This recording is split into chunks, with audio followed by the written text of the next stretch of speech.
ताज़ा तरीन अपलोड्स की नोटिफिकेशन हासिल करने के लिए हमारे चैनल को सब्सक्राइब करें और साथ में दिए गए घंटी के निशान को दबाना ना भूलें।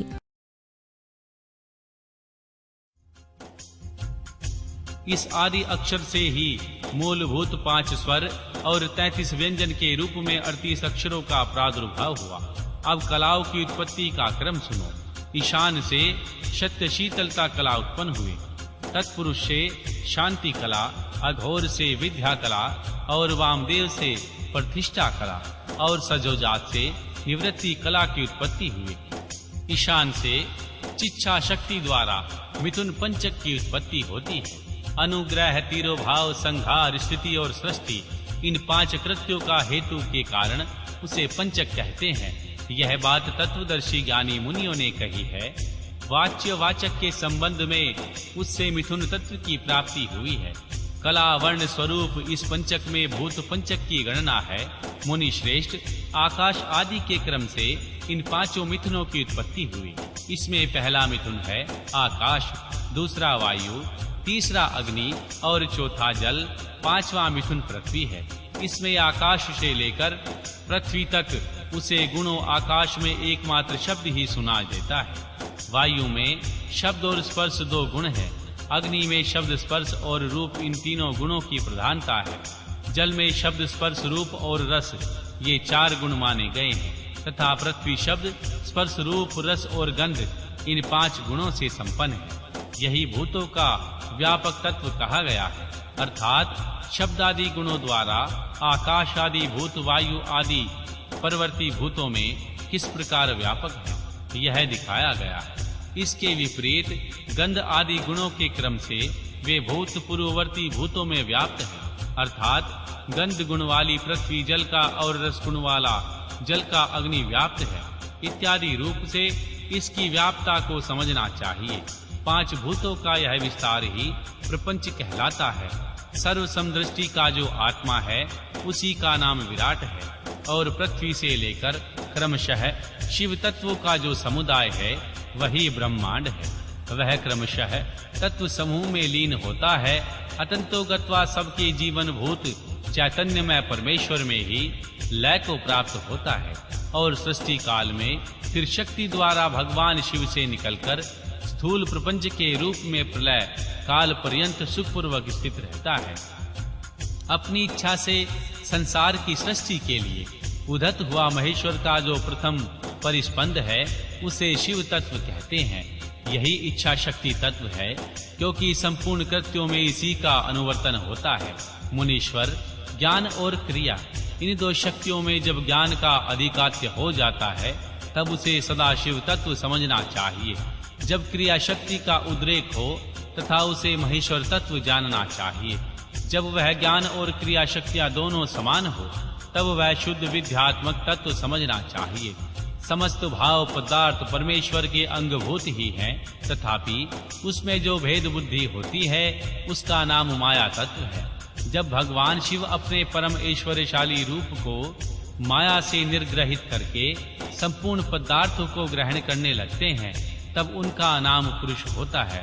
त्रस्तो गत्वा तदेवानुप्रविशता, उस शरीर को रचकर स्वयं उनमें प्रविष्ट हुआ।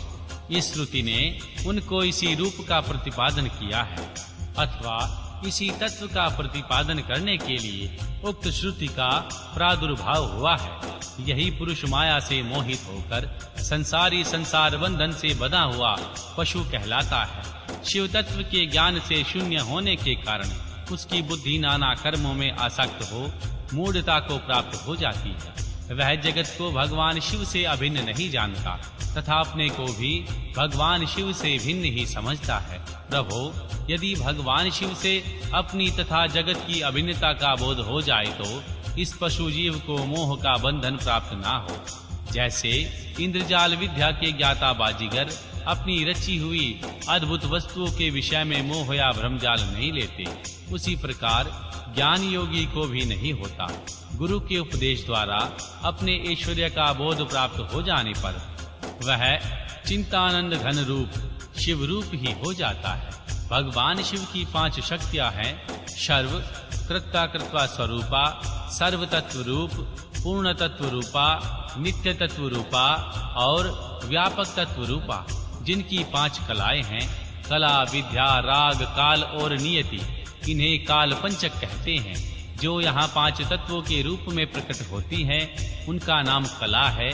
जो कुछ कुछ कर्तृत्व में हेतु बनाती हैं और तत्व का साधन होता है, उस कला का नाम विद्या है। जो विषयों में आसक्ति पैदा करने वाली है, तथा कला का नाम राग है। जो भाव पदार्थों और प्रकाशों का भावनात्मक रूप से प्रकाश अवच्छेदक होकर संपूर्ण भूतों आदि का कला कहलाती है, वही काल है। यह मेरा कर्तव्य है और यह नहीं है। इस प्रकार नियंत्रण करने वाली जो विभु की शक्ति है, उसी का नाम नियति है। उसके आक्षेप से जीवन का पतन होता है।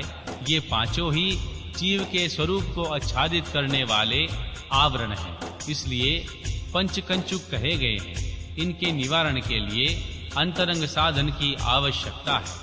ओम नमः शिवाय। अध्याय 15 व 16 महावाक्यों के अर्थ पर विचार तथा सन्यासियों के योग पट्ट का प्रकार। श्री स्कंद जी कहते हैं, हे मुने, अब महावाक्य प्रस्तुत किए जाते हैं। इस प्रकार सर्वत्र चिंतन करके अब इन महावाक्यों का भावार्थ कहते हैं। प्रज्ञान श्री ब्रह्मा का वाच्यार्थ पहले ही समझाया जा चुका है। अब यहाँ ब्रह्मास्मिन का अर्थ बताया जाता है। शक्ति स्वरूप अथवा शक्ति युक्त परमेश्वर ही अहम पद के अर्थभूत का आकार सब वर्णों का अग्रण्य परम प्रकाश शिव रूप है। हकार व्योम स्वरूप होने के कारण उनका शक्ति रूप से वर्णन किया गया है। भगवान शिव और मां शक्ति के संयोग से सदा आनंद उदित होता है। मकार उसी आनंद का बोधक है। श्री ब्रह्मा शब्द से शिव शक्ति की सर्वरूपता स्पष्ट ही सूचित होती है। पहले ही इस बात का उपदेश किया गया है, वह शक्तिमान परमेश्वर मैं हूँ, ऐसी भावना करनी चाहिए। तत्वमासी का अर्थ कहते हैं। तत्वमासी इस वाक्य में तत्व पद का ही वही अर्थ है जो सोहमस्मिन में सा पद का अर्थ बताया गया है। अर्थात तत्व पद शाक्यात्मक पद परमेश्वर का ही वाचक है।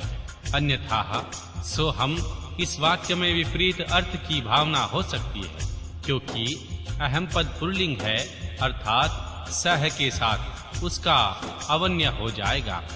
परंतु तत्पद नपुंसक है और त्वम पुल्लिंग, अतः परस्पर विरोधी लिंग होने के कारण उन दोनों में अवव्य नहीं हो सकता। जब दोनों का अर्थ शक्तिमान परमेश्वर होगा, तब अर्थ में समानता लिंगता होने के अवयव से अनुपक्ति नहीं होगी। यदि ऐसा न माना जाए तो स्त्री पुरुष जगत का कारण भी किसी और ही प्रकार का होगा। इसलिए सोहमस्मित का स और त्वमसि का तत्, ये दोनों समानार्थक हैं। इन महान वाक्यों के उपदेश से एक ही अर्थ की भावना का विधान है। अब अजय आत्मा श्री ब्रह्मा का अर्थ बताया जाता है। अजय आत्मा श्री ब्रह्मा, इस वाक्य में अयम और आत्मा ये दोनों पद पुल्लिंग रूप हैं, अतः अवयव में बाधा नहीं है। अयम शक्तिमान परमेश्वर का रूप, आत्मा ब्रह्मा, यह वाक्य का तात्पर्य है। अब ईशा व्यासमिदम सर्वम का भावार्थ बताते हैं। परमेश्वर से रक्षणीय होने के कारण यह संपूर्ण जगत उससे व्याप्त है। अब इन वाक्यों के अर्थ पर विचार किया जाता है। मैं ज्ञान स्वरूप प्राण हूँ, यह प्राण शब्द परमेश्वर का ही वाचक है। जो यहाँ वहाँ है, ऐसा चिंतन करे। यहाँ यत तत् का अर्थ क्रमशः यह और स है, अर्थात जो परमात्मा यहाँ है वह परमात्मा वहाँ है, ऐसा सिद्धांत पक्ष का अवलंबन करने वाले विद्वानों ने कहा है।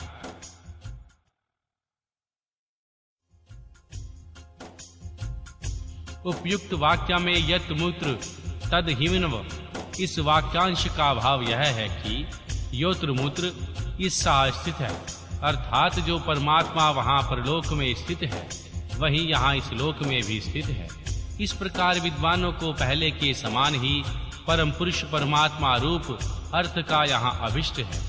अब अनन्य देव द्वितीयता दो अविदादि, इस वाक्य पर विचार करते हैं। मुने अन्य देव तिथवातथो अविदाददादि, इस वाक्य में जिस प्रकार फल की विपरीतता की गई है और भावना होती है उसे यहाँ बताता हूँ। सुनो।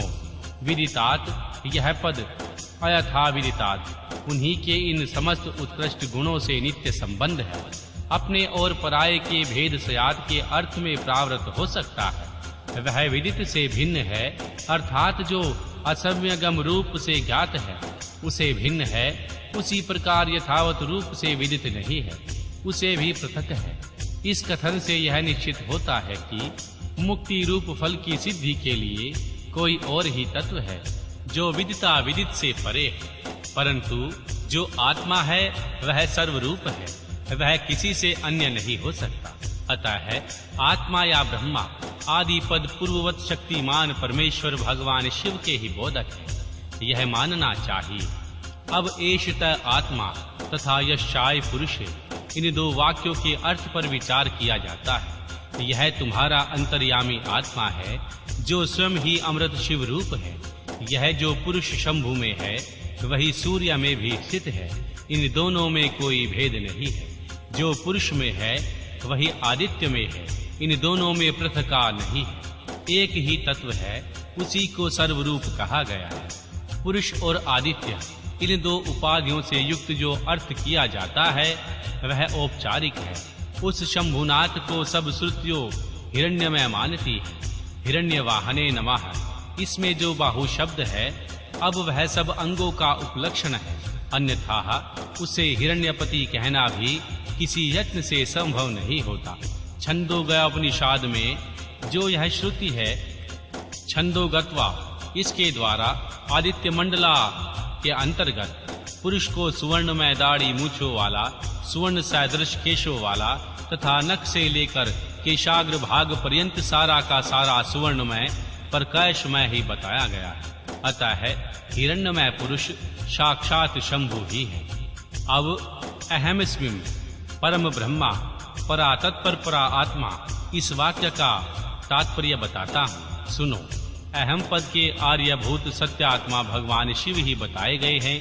वे ही शिव मैं हूँ, ऐसी वाक्यार्थ योजना आवश्यकता होती है। उन्हीं को सबसे उत्कृष्ट और सर्वरूप पार ब्रह्मा कहा गया है। उनके तीन भेद हैं, पर अपर तथा परा तत्पर, रुद्र, श्री ब्रह्मा और भगवान विष्णु। ये तीन देवता श्रुति ने ही बताए हैं। ये ही क्रमशः पर अपर और परा तत्पर रूप हैं। इन तीनों में से जो भी श्रेष्ठ देवता है वे शंभु पार ब्रह्मा शब्द से कहे गए हैं। वेदों, शास्त्रों और गुरु के वचनों के अभ्यास से शिष्यों के हृदय में स्वयं ही पूर्णानंदमय भगवान शंभु का प्रादुर्भाव होता है। संपूर्ण भूतों के हृदय में विराजमान भगवान शंभु ही ब्रह्मा रूप ही है। वही मैं हूँ, इसमें संशय नहीं है। मैं ही शिव संपूर्ण तत्व का समुदाय प्राण हूँ।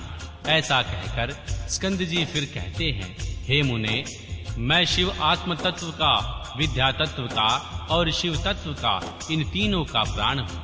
पृथ्वी आदि का भी प्राण हूँ। पृथ्वी आदि के गुणों तक का ग्रहण होने से यह समझ लो, यहाँ संसार सारे अमृत तत्व गुहित हो जाते हैं। फिर सबका ग्रहण विद्या तत्व और शिव तत्व का भी ग्रहण कराता है। इन सब तत्वों का मैं प्राण हूँ। मैं सर्व हूँ, सर्व आत्मक हूँ। जीव का भी अंतर्यामी होने से उसका भी जीव आत्मा हूँ। जो भूत, वर्तमान और भविष्य काल, वह सब मेरा स्वरूप होने के कारण मैं ही हूँ। सर्वो वै रुद्र, सब कुछ रुद्र ही है। यह श्रुति साक्षात भगवान शिव के मुख से प्रकट हुई है। अतः है भगवान शिव ही सर्वरूप है, क्योंकि उन्हीं का इन समस्त उत्कृष्ट गुणों से नित्य संबंध होता है। अपने और पराये के भेद से रहित होने के कारण मैं ही अद्वितीय आत्मा हूँ। सर्व खलविद ब्रह्मा, इस वाक्य का अर्थ पहले बताया जा चुका है। मैं भाव रूप होने के कारण पूर्ण हूँ। नित्य मुक्त भी मैं ही हूँ। पशु जीव मेरी कृपा से मुक्त होकर मेरे स्वरूप को प्राप्त होते हैं। सर्व आत्मा शंभु हैं, उसी प्रकार मैं हूँ। मैं ही शिव रूप हूँ। वामदेव जी, इस प्रकार संपूर्ण वाक्यों के अर्थ भगवान शिव ही बताए गए हैं। ईश्वा पायोनिषद की श्रुति के 2 वाक्यों द्वारा प्रतिपादित अर्थात साक्षात भगवान शिव की एकता का ज्ञान प्रदान करने वाला होता है। गुरु को चाहिए कि शिष्य को इनका आदर पूर्वक उपदेश करें। गुरु को उचित है कि वे आधार सहित शंख को लेकर अस्त्र मंत्र फट से तथा भस्म द्वारा उनकी शुद्धि करके उसे अपने सामने चकोर मंडल में स्थापित करें। फिर ओमकार का उच्चारण करके गंध आदि के द्वारा उस शंख की पूजा करें। उसमें वस्त्र लपेट दें और सुगंधित जल भरकर प्रणव का उच्चारण करते हुए उसका पूजन करें। तत्पश्चात 7 बार प्रणव के द्वारा फिर उस शंख को अभिमंत्रित करके शिष्य से कहे, हे शिष्य, जो थोड़ा सा भी अंतर करता है, भेदभाव करता है, वह भय का भागी होता है। यह श्रुति का सिद्धांत बताया गया है। इसीलिए तुम अपने चित्त को स्थिर करके निर्भय हो जाओ।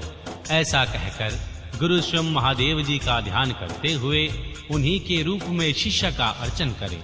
शिष्य के आसन की पूजा करके उनमें भगवान शिव के आसन और भगवान शिव की मूर्ति की भावना करें। फिर सिर से पैर तक सजो जाति आदि 5 मंत्रों का न्यास करके मस्तक, मुख और कलाओं के भेद से प्रणव की कलाओं का भी न्यास करें। शिष्य के शरीर में 38 मंत्र रूपा प्रणव की कलाओं का न्यास करके उनके मस्तक पर भगवान शिव का आवाहन करें। तत्पश्चात स्थापानी आदि मुद्राओं का प्रदर्शन करके फिर अंग न्यास करके आसन पूर्वक 16 उपचारों की कल्पना करें। खीर का नैवेद्य अर्पण करे, ओम स्वाहा का उच्चारण करे, कुल्ला और आचमन कराए, अर्घ आदि देकर क्रमशः धूप दीप आदि समर्पित करे। भगवान शिव के 8 नामों से पूजन करके वेदों के पारंगत ब्राह्मणों के साथ ब्रह्मोदोरी, विदोनप्ति, परम इत्यादि ब्रह्मनाद वल्ली के मंत्रों को तथा भुर्वेणे, वारुणी इत्यादि भृगुवल्ली के मंत्रों को पढ़ें। तत्पश्चात यो देवनाम प्रथमः पुरस्ततात् 10:3 से लेकर तस्य प्रकृति लीनस्य याह पर सा महेश्वर तक महानारायणोपनिषद के मंत्रों का पाठ करें। इसके बाद शिष्य के सामने कहार आदि की बनी हुई माला लेकर खड़े हो गुरु शिव निर्मित 50 शस्त्र के सिद्धि स्कंद का धीरे धीरे जाप करें। अनुकूल चित्त से पूर्णोवाहम इस मंत्र तक का जाप करके गुरु उस माला को शिष्य के कंठ में पहना दे। तदनंतर ललाट में तिलक लगाकर संप्रदाय के अनुसार उसके सर्वांग में विधिवत चंदन का लेप कराए। तत्पश्चात गुरु प्रसन्नता पूर्वक श्री पद युक्त नाम देकर शिष्य को छत्र और चरण पादुका अर्पित करें। उसे व्याख्यान देने तथा अवश्य कर्म आदि के लिए गुरुवासन ग्रहण करने का अधिकार दे। फिर गुरु अपने शिव रूपी शिष्य पर अनुग्रह कर कहे, तुम सदा समाधिस्थ रहकर मैं शिव हूँ इस प्रकार की भावना करते रहो। यो कहकर वह भगवान शिव को नमस्कार करे। फिर संप्रदाय की मर्यादा के अनुसार दूसरे लोग भी उसे नमस्कार करें। अब उस शिष्य को उठकर गुरु को नमस्कार करना चाहिए। अपने गुरु के गुरु को और उनके शिष्य को भी मस्तक झुकाए। इस प्रकार नमस्कार करके सुशील शिष्य जब मौन और विनीत भाव से गुरु के समीप खड़ा हो, तब गुरु स्वयं उसे इस प्रकार का उपदेश दे, बेटा, आज से तुम समस्त लोकों पर अनुग्रह करते रहो। यदि कोई शिष्य होने के लिए आए तो पहले उसकी परीक्षा लो, फिर शास्त्र विधि के अनुसार उसे शिष्य बनाओ। राग आदि दोषों का त्याग करके निरंतर भगवान शिव का चिंतन करते रहो। श्रेष्ठ संप्रदाय के सिद्ध पुरुषों का संग करो, दूसरों का नहीं। प्राणों पर संकट आ जाए तो भी भगवान शिव का पूजन किए बिना कभी भोजन ना करो। गुरु भक्ति का आश्रय ले सुखी रहो, सुखी रहो। हे मुनीश्वर वामदेव, तुम्हारे स्नेहवश अत्यंत गोपनीय होने पर भी मैंने यह योग पट्ट का प्रकार तुम्हें बताया है। ऐसा कहकर श्री स्कंद जी ने यज्ञों पर कृपा करके उनसे सन्यासियों के अक्षोर और स्नान विधि का वर्णन किया। ओम नमः शिवाय।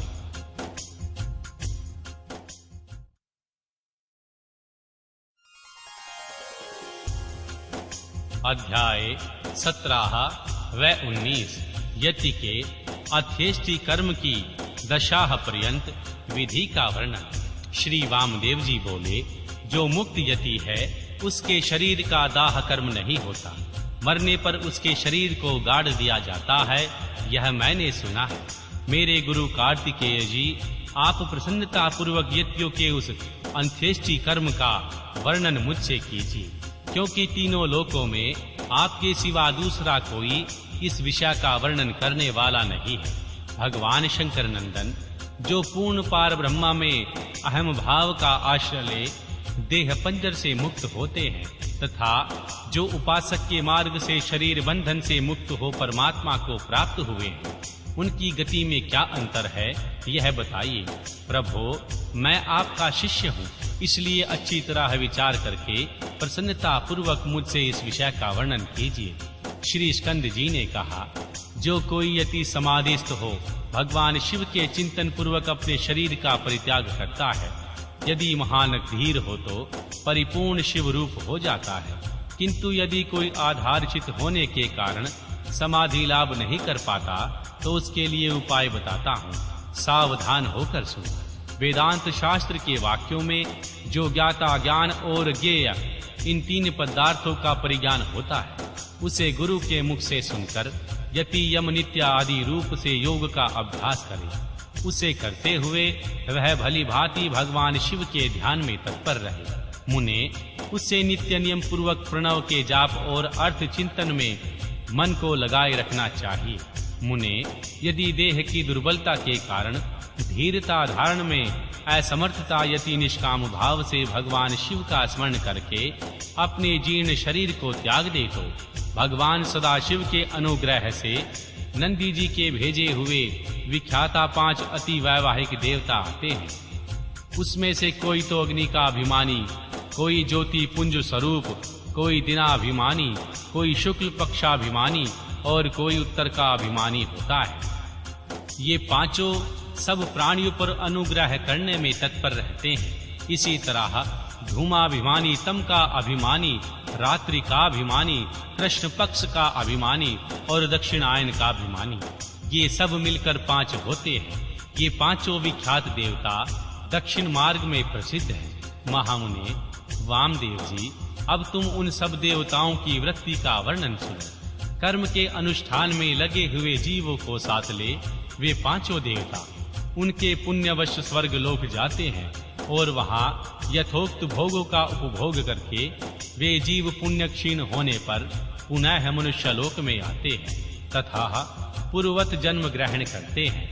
इसके सिवा जो उत्तर मार्ग के 5 देवता हैं, वे भूतल से लेकर उद्धर्व लोक तक के मार्ग को 5 भागों में विरक्त करके यति को साथ ले क्रमशः अग्नि आदि के मार्ग में होते हुए उसे सदाशिव के धाम में पहुंचाते हैं।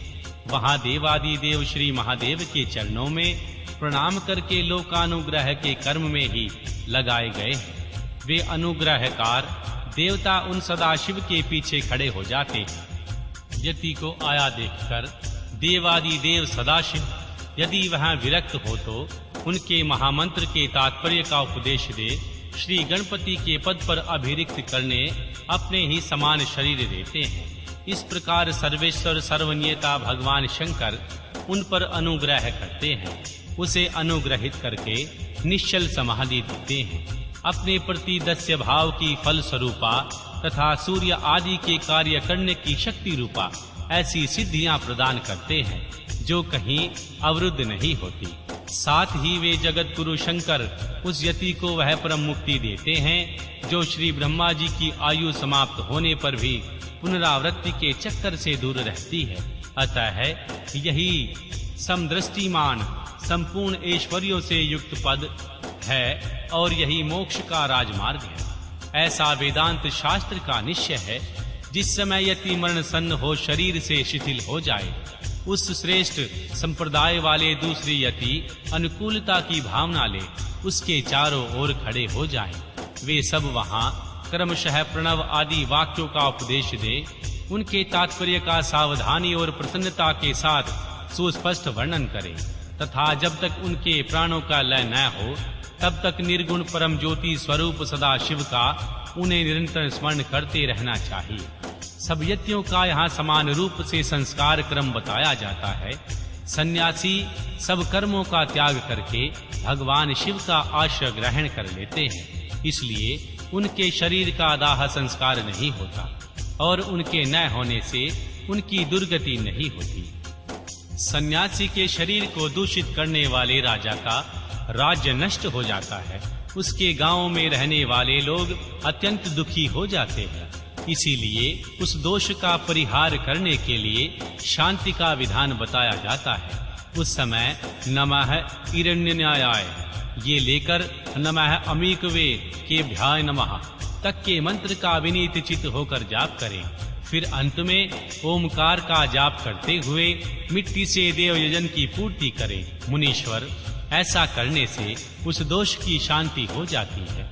अब सन्यासी के शव के संस्कार की विधि बताते हैं।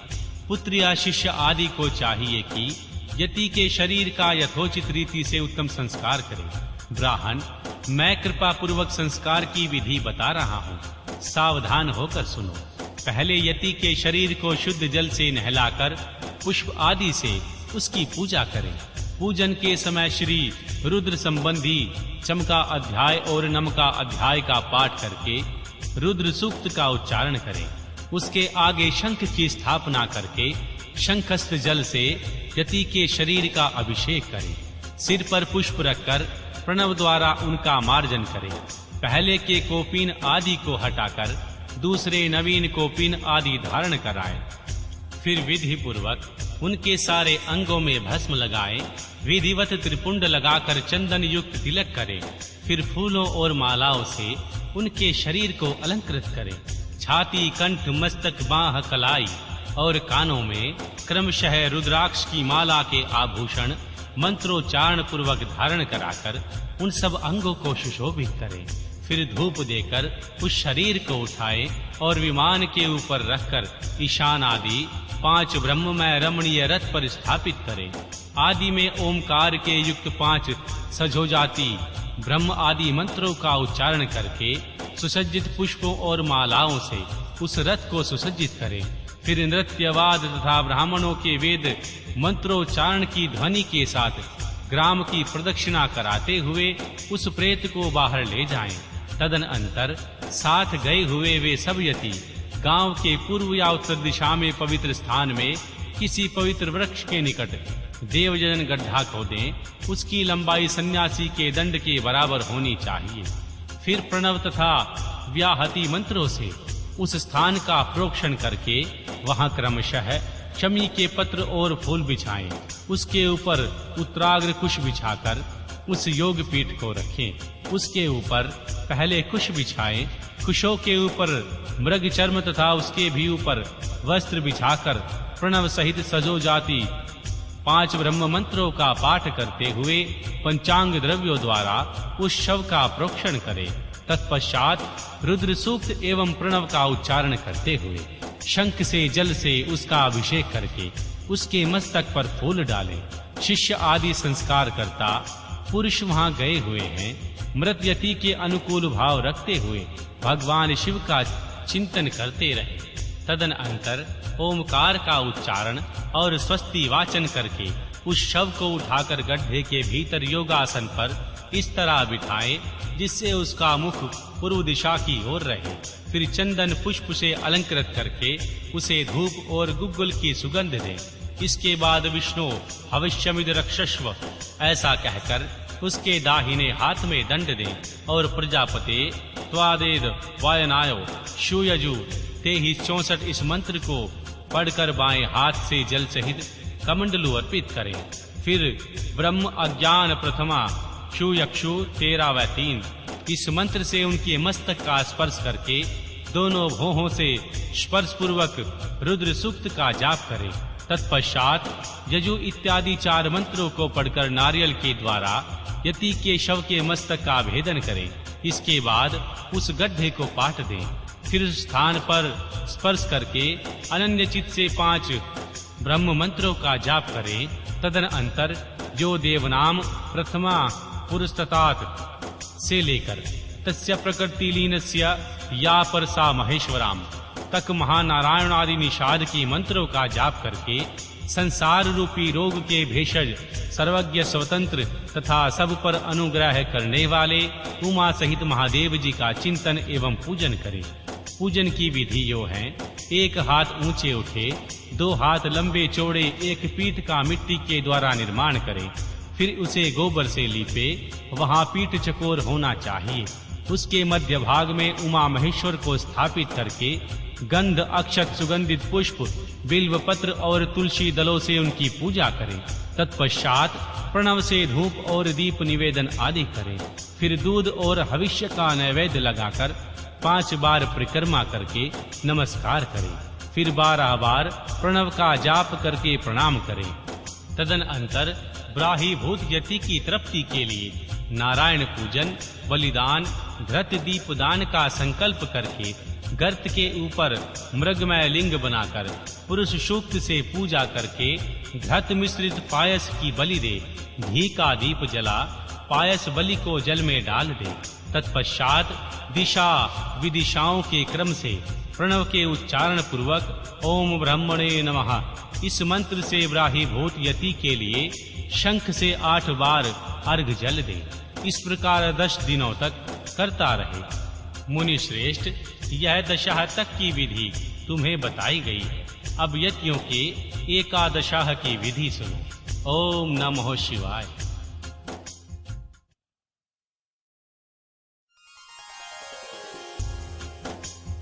अध्याय 20 व 21 यति के लिए एकादशाह कृत्य का वर्णन।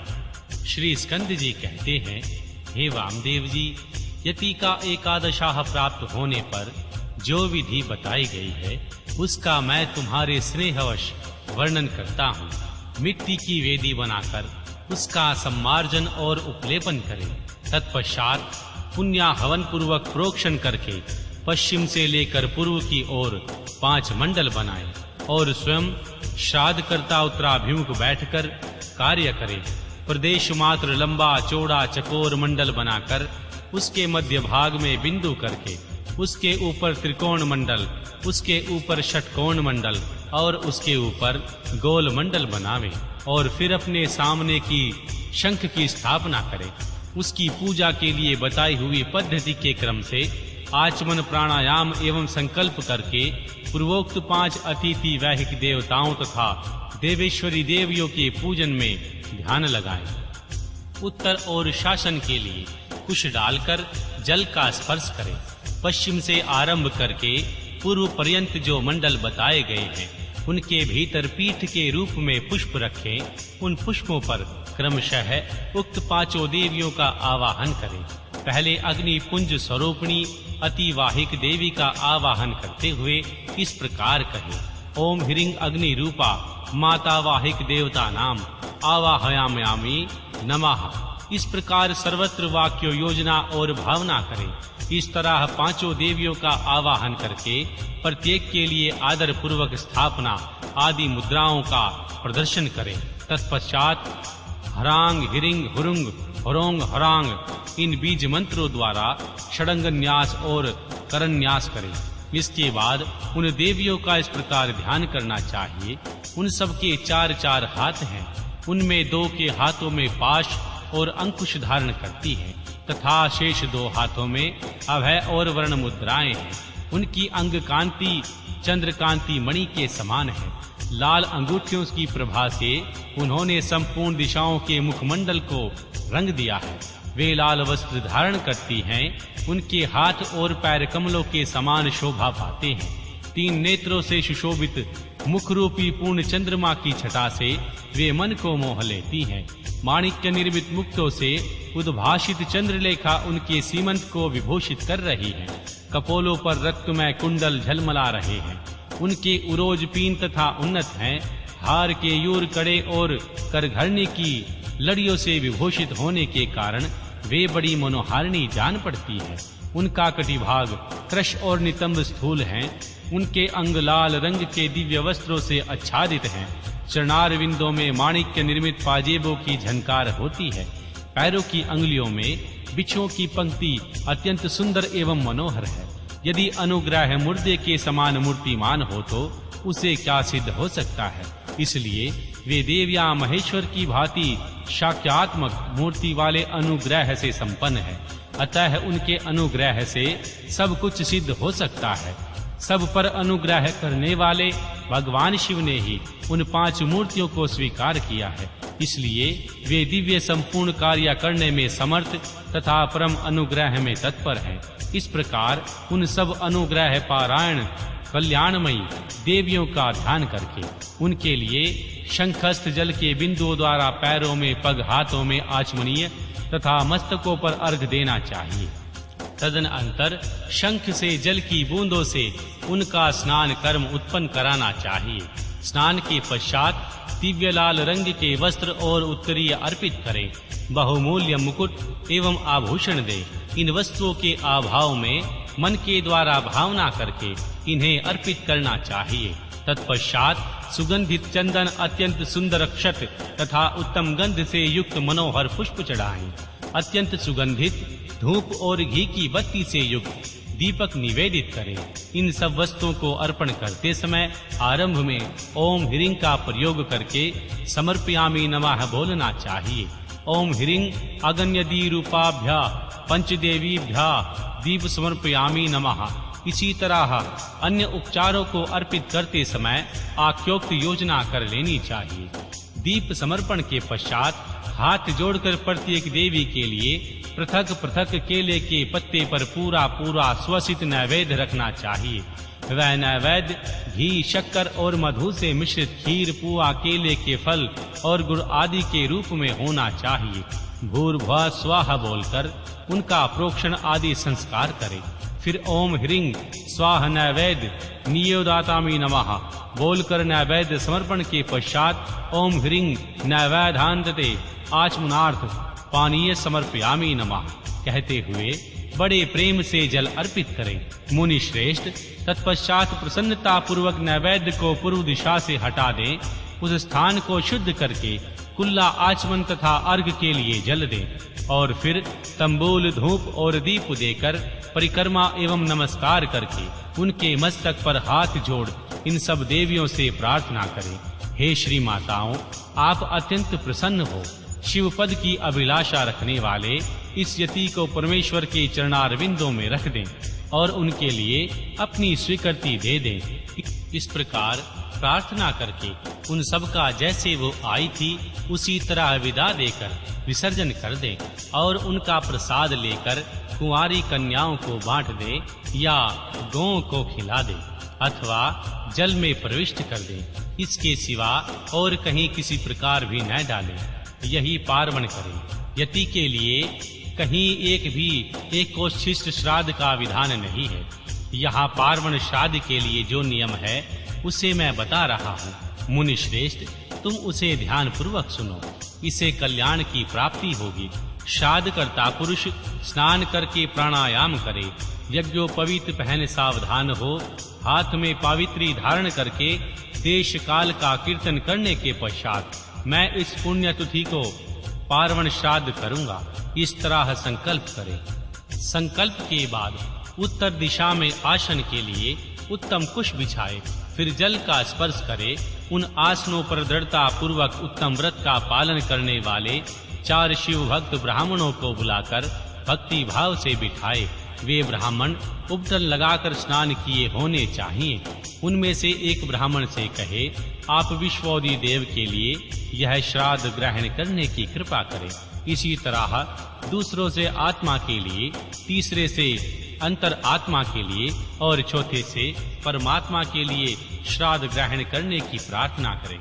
श्राद्ध करता यदि श्राद्ध और आदर पूर्वक उन सब का यथोचित रूप से वर्ण करे, फिर उन सब के पैर धोकर उन्हें पूर्वाभिमुख बैठाए और गंध आदि से अलंकृत करके भगवान शिव के सम्मुख भोजन कराए।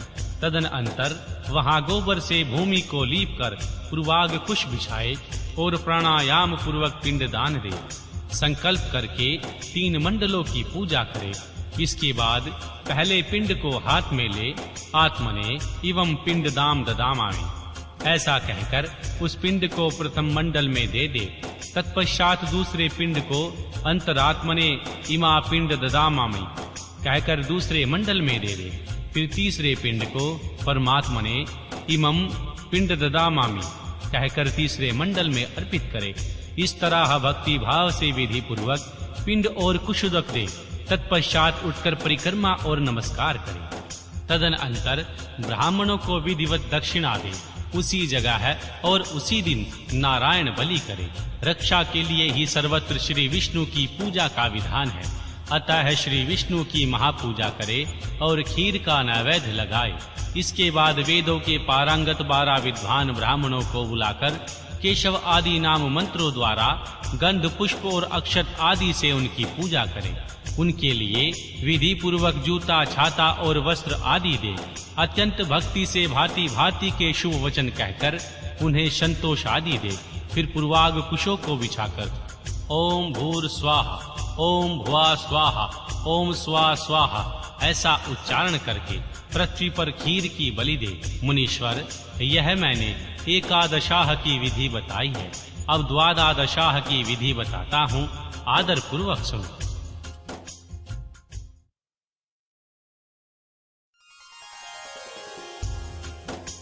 अध्याय 22 यति के द्वादशाह कृत्य का वर्णन, स्कंद और वामदेव का कैलाश पर्वत पर जाना तथा महर्षि सूत जी के द्वारा इस संहिता का उपसंहार। श्री स्कंद जी कहते हैं, हे वामदेव जी, 12वें दिन प्रातः काल उठकर श्राद्ध करता पुरुष स्नान और नित्य कर्म करके शिव भक्त यतियों अथवा भगवान शिव के प्रति प्रेम रखने वाले ब्राह्मणों को आमंत्रित करे।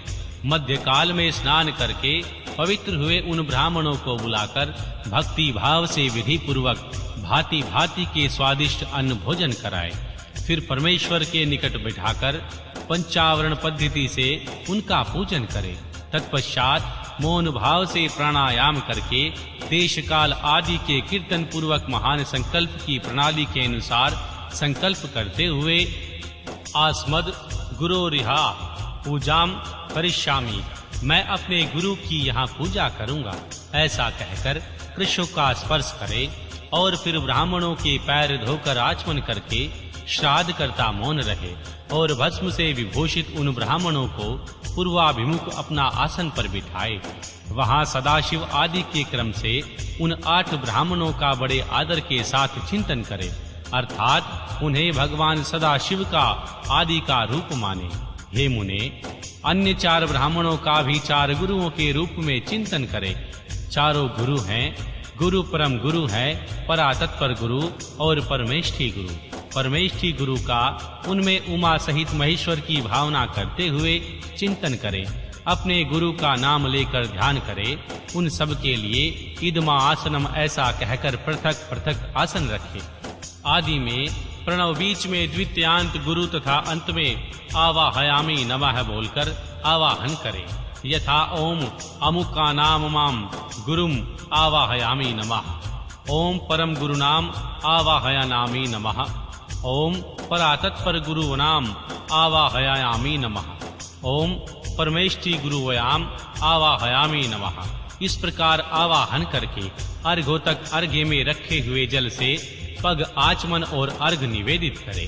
फिर वस्त्र, गंध और अक्षत लेकर ओम गुरुवे नमः इत्यादि रूप से गुरुओं को तथा ओम सदा शिवाय नमः इत्यादि रूप से 8 ब्राह्मणों के उच्चारण पूर्वक 8 अन्य ब्राह्मणों को सुगंधित पुष्पों से अलंकृत करे।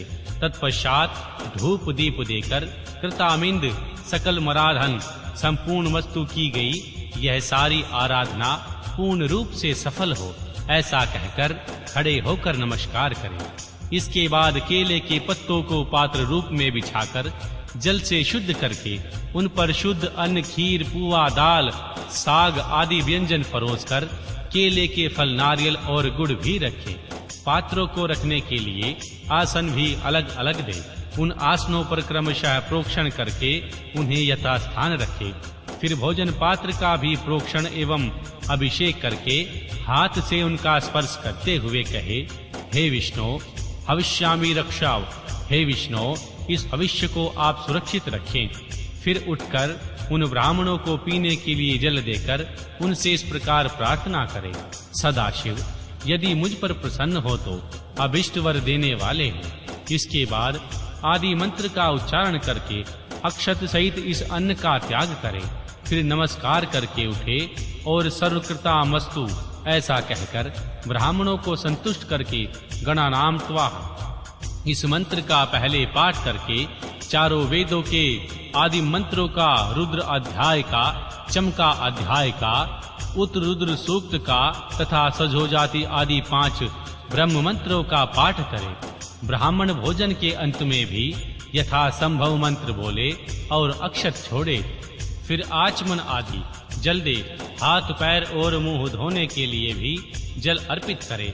आचमन के पश्चात सब ब्राह्मणों को सुखपूर्वक आसनों पर बिठाकर शुद्ध जल देने के अनंतरण मुख शुद्धि के लिए यथोचित कपूर आदि से युक्त तंबूल अर्पित करे।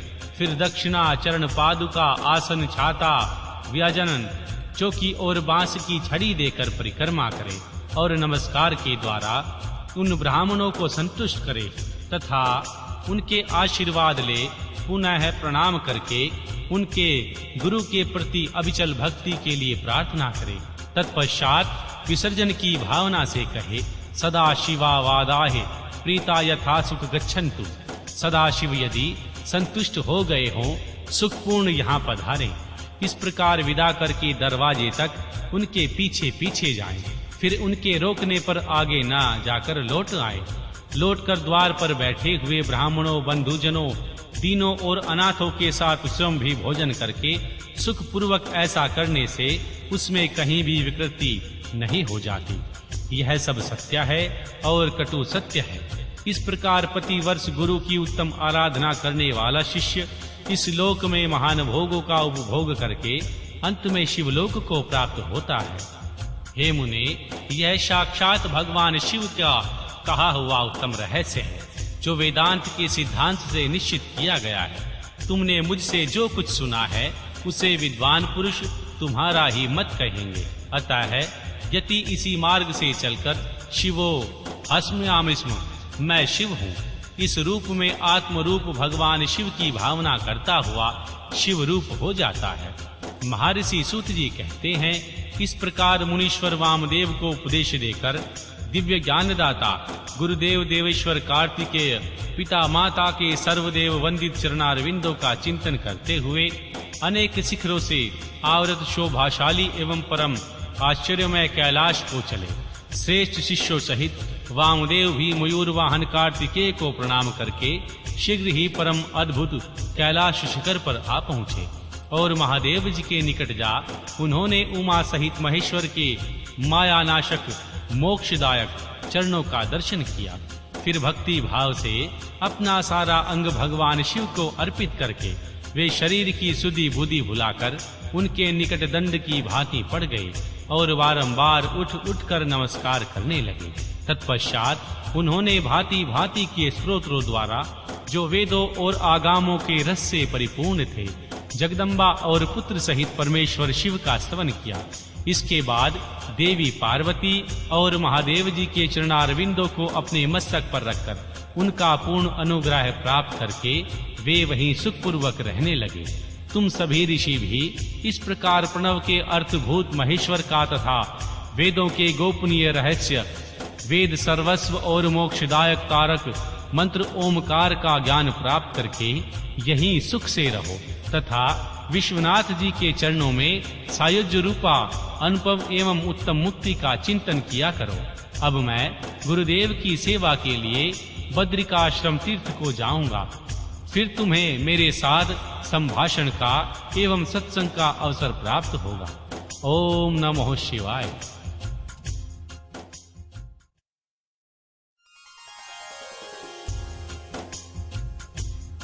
वायवीय संहिता पूर्व खंड।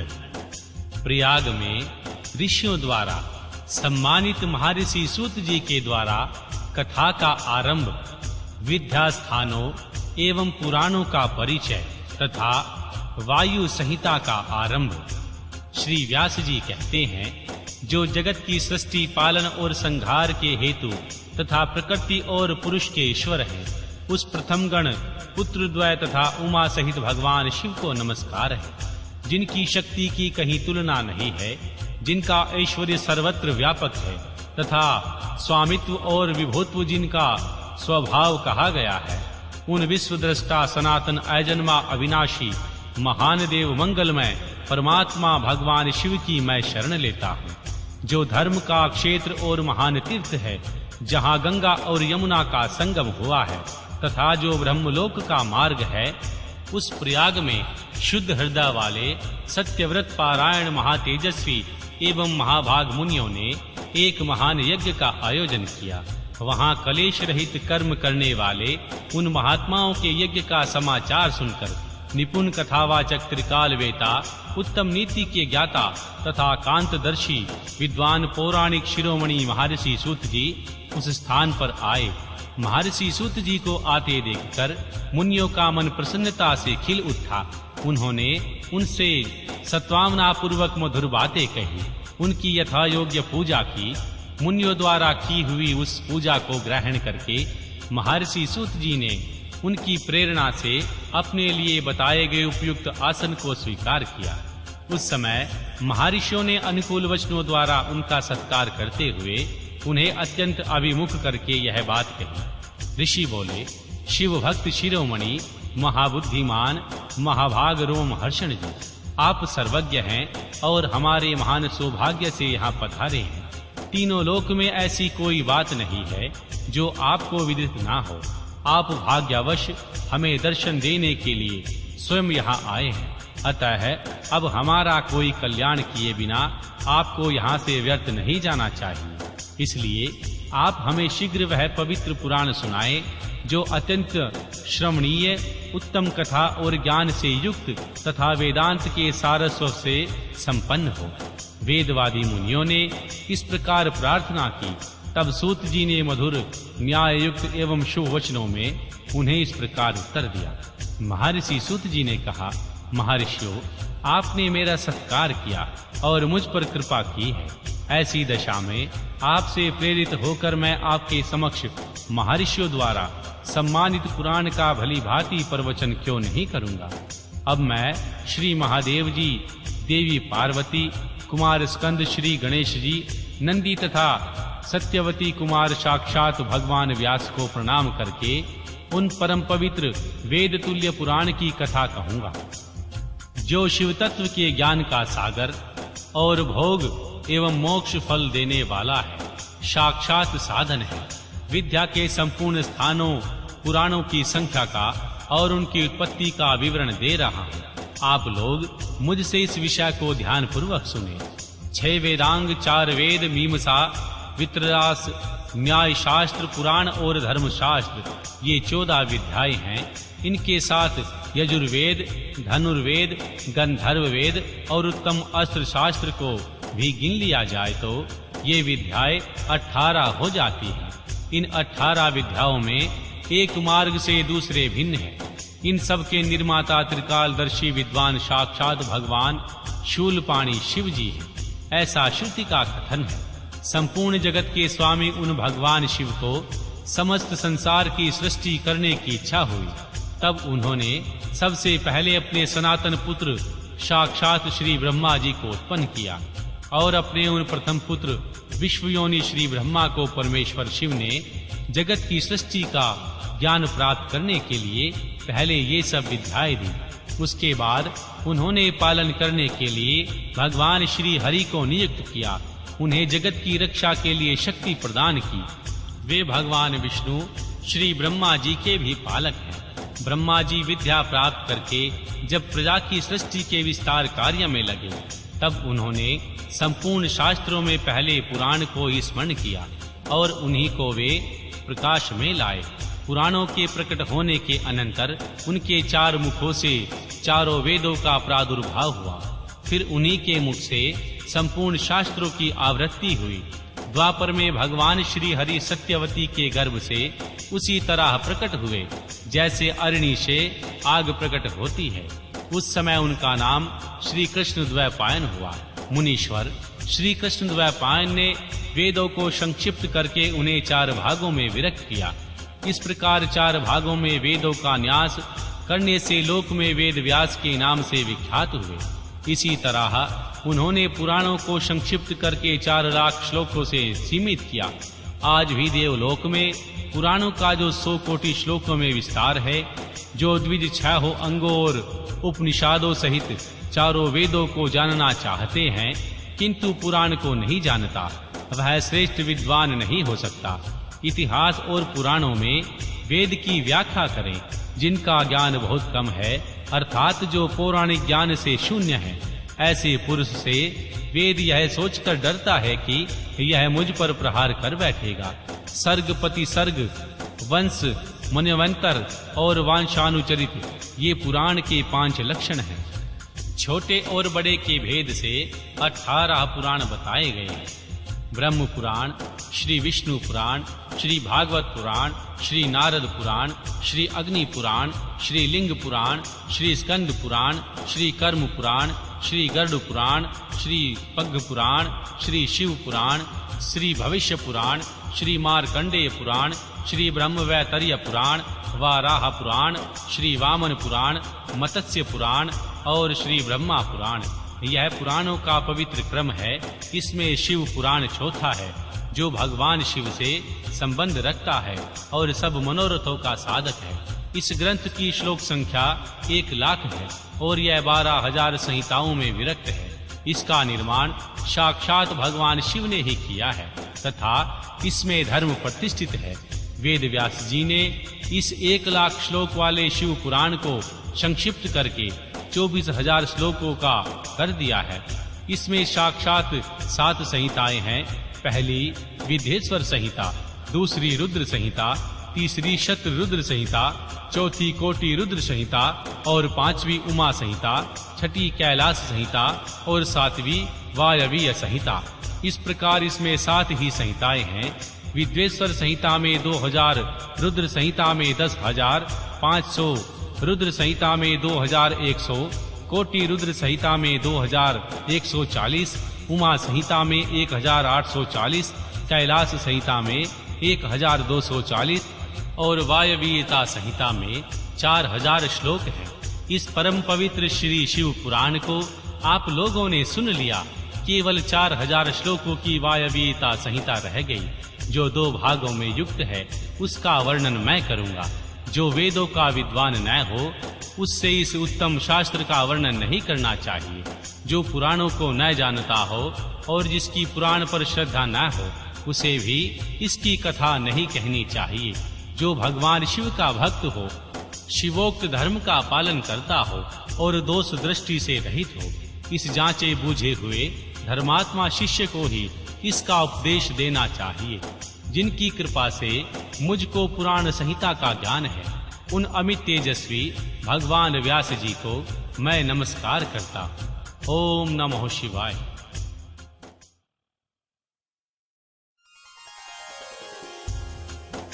अध्याय 1। ऋषियों का ब्रह्मा जी के पास जा उनकी स्तुति करके उनसे परम पुरुष के विषय में प्रश्न करना और श्री ब्रह्मा जी का आनंद मग्न हो भगवान रुद्र कहकर उत्तर देना। महर्षि सूत जी कहते हैं, महर्षियों, पहले अनेक कल्पों के बराबर बीतने पर सुदीर्घ काल के पश्चात जब यह वर्तमान कल्प उपस्थित हुआ और सृष्टि का कार्य आरंभ हुआ, जब जीविका साधक कर्म, कृषि, गौरक्षा और वाणिज्य की प्रतिष्ठा हुई तथा प्रजावर्ग के लोग सजग एवं सचेत हो गए, तब 6 कुलों से उत्पन्न हुए महर्षियों में परस्पर बहस छिड़ गई, यह पार ब्रह्मा है या नहीं है। इस प्रकार उनमें महान विवाद होने लगा, किंतु परम तत्व का निरूपण अत्यंत कठिन होने के कारण उस समय वहां कुछ निश्चय न हो सका। तब वे सब लोग जगत सदृष्टा अविनाशी श्री ब्रह्मा जी का दर्शन करने के लिए उस स्थान पर गए जहां देवताओं और असुरों के मुख से भी अपनी स्तुति सुनते हुए भगवान ब्रह्मा विराजमान थे। देवताओं और दानवों से भरे हुए सुंदर रमणीय मेरु शिखर पर, जहां सिद्ध और चारण परस्पर बातचीत करते हैं, यक्ष और गंधर्व सदा रहते हैं, विहगों के समुदाय कलरव करते हैं, मणि और मूंगे जिनकी शोभा बढ़ाते हैं, तथा निकुंज कंदराए, छोटी गुफाएं और अनेकानेक निर्झर से सुशोभित करते हैं। एक ब्राह्मण नाम से प्रसिद्ध वन है, उसमें नाना प्रकार के वन्य पशु भरे हुए हैं। उनकी लंबाई 100 योजन और चौड़ाई 10 योजन की है। उसके भीतर एक रमणीय सरोवर है जो सुस्वादु निर्मल जल से भरा रहता है। वहां के रमणीय पुष्पित वृक्षों पर मतवाले भौरे छाए रहते हैं। उस वन में एक मनोहर एवं विशाल नगर है जो प्रातः काल के सूर्य की भांति प्रकाशित होता रहता है। वहां दुर्शद शक्ति से युक्त बालाभिमानी दैत्य दानव तथा राक्षसों का निवास है। वहां नगर तपाए हुए स्वर्ण का बना जान पड़ता है। उसकी 4 दीवारियां और सदर फाटक बहुत ऊंचे हैं। छोटे बुर्जों, ढालू छतों, आवास स्थानों तथा सैकड़ों गलियों से उस नगर की बड़ी शोभा है। वह विचित्र बहुमूल्य मणियों से आकाश को चूमता सा प्रतीत होता है तथा कई करोड़ विशाल भवनों से अलंकृत है। उस नगर में प्रजापति श्री ब्रह्मा अपने सभासदों के साथ निवास करते हैं। वहां जाकर उन मुनियों ने साक्षात लोक पितामह श्री ब्रह्मा जी को देखा। देव ऋषियों के समुदाय उनकी सेवा में बैठे थे। उनकी अंग कांति शुद्ध स्वर्ण के समान थी। वे सब आभूषणों से विभूषित थे। उनका मुख प्रसन्नता से सौम्य प्रकट होता था। उनके नेत्र कमल के समान विशाल थे। दिव्य कांति से संपन्न, दिव्य गंध एवं अनुलेपन से चर्चित, दिव्य श्वेत वस्त्रों से सुशोभित तथा दिव्य मालाओं से विभूषित श्री ब्रह्मा जी के चरणारविंदों की वंदना सुरेंद्र, असुरेंद्र तथा योगेंद्र भी करते हैं। जिसे प्रभा दिखाकर सेवा करते हैं, उसी प्रकार समस्त शुभ लक्षणों से युक्त साक्षात देवी सरस्वती हाथ में चमर ले उनकी सेवा करती थी। इससे उनकी बड़ी शोभा हो रही थी। श्री ब्रह्मा जी का दर्शन करके उन सभी महर्षियों के मुख और नेत्र खिल उठे। उन्होंने मस्तक पर अंजलि बांधकर उन सुर श्रेष्ठता की स्तुति की। ऋषि बोले, संसार की सृष्टि पालन संहार के हेतु 3 रूप धारण करने वाले आप पुराण पुरुष परमात्मा श्री ब्रह्मा को नमस्कार है।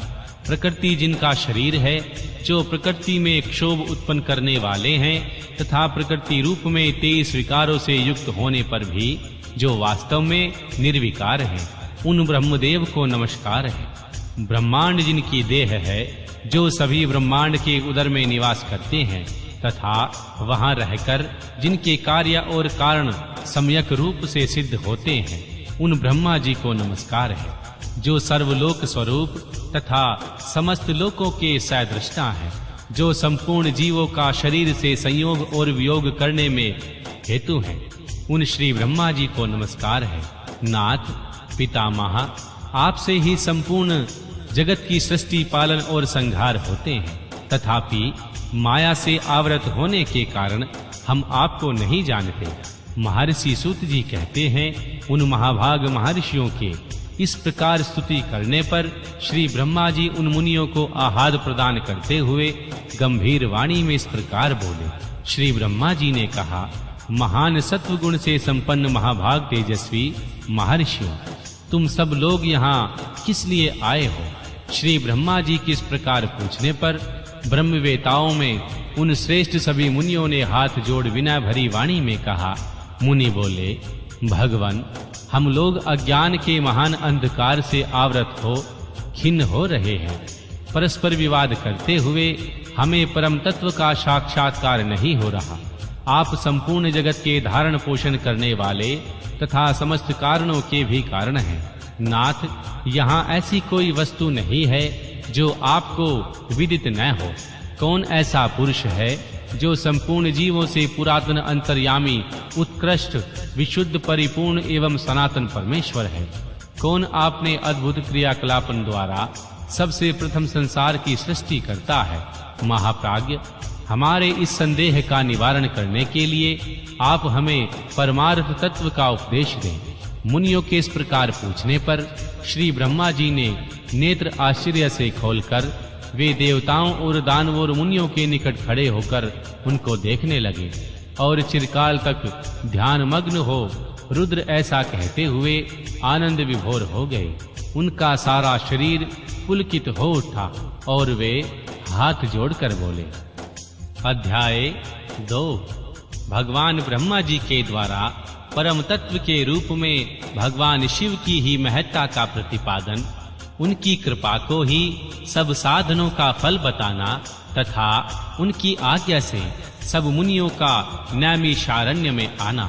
श्री ब्रह्मा जी ने कहा, हे मुनियों, जिन्हें पाकर मन सहित वाणी लौट आती है, जिनके आनंदमय स्वरूप का अनुभव करने वाला पुरुष कभी किसी से नहीं डरता, जिनसे संपूर्ण भूतों और इंद्रियों के साथ श्री ब्रह्मा, भगवान विष्णु और भगवान रुद्र और इंद्र पूर्वक यह समस्त जगत उनसे प्रकट होता है, जो कारणों के भी सदृशता और विचार परम कारण है, जिनके सिवा और किसी से कभी भी जगत की उत्पत्ति नहीं हुई, संपूर्ण ऐश्वर्य से संपन्न होने के कारण, जो स्वयं ही सर्वेश्वर नाम धारण करते हैं, सब मुमुक्षु जिन शंभु का अपने हृदय आकाश के भीतर ध्यान करते हैं, जिन्होंने सबसे पहले मुझे ही अपने पुत्र के रूप में उत्पन्न किया और मुझे ही संपूर्ण वेदों का ज्ञान दिया, जिनके कृपा प्रसाद से मैंने यह प्रजापति पद प्राप्त किया, जो ईश्वर अकेले ही वृक्ष की भांति निश्चल भाव से प्रकाशमान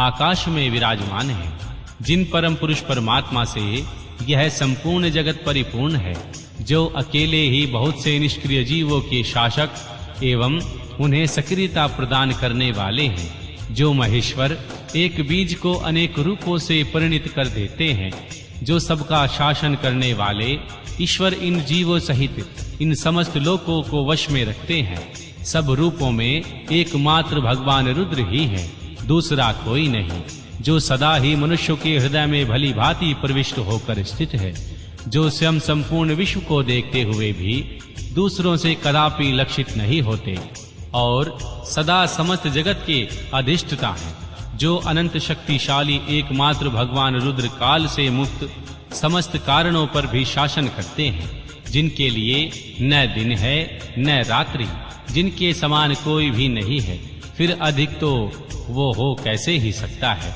जिनकी ज्ञान बल और क्रिया रूपा पराशक्ति स्वाभाविक एवं नित्य है, जो इस अक्षर विनाशील अव्यक्त प्रकृति तथा अमृत स्वरूप अक्षर अविनाशी जीवात्मा पर शासन करते हैं, जिनका निरंतर ध्यान करने से, मन को उनके लगाए रहने से तथा उन्हीं के तत्व की भावना करते हुए उनमें तन्मय रहने से जीव अंत में उन्हीं को प्राप्त हो जाता है। फिर तो सारी माया अपने आप दूर हो जाती है, उनके पास न तो बिजली प्रकाश करती है और न सूर्य तथा चंद्रमा ही अपनी प्रभा फैलाते हैं, अपितु उन्हीं के प्रकाश से यह संपूर्ण जगत प्रकाशित होता है, ऐसा सनातन श्रुति का कथन है। एकमात्र महादेव महेश्वर को ही अपना आराध्य देव जानना चाहिए, उनसे श्रेष्ठ दूसरा कोई पद उपलब्ध नहीं होता। ये स्वयं ही उन सब के आदि हैं, किंतु इनका न कोई आदि है और न अंत। ये स्वभाव से ही निर्मल स्वतंत्र परिपूर्ण स्वेच्छाधीन तथा चराचर रूप है। इनका शरीर प्राकृतिक दिव्य है। ये श्रीमान महेश्वर लक्ष्य और लक्षण से रहित हैं।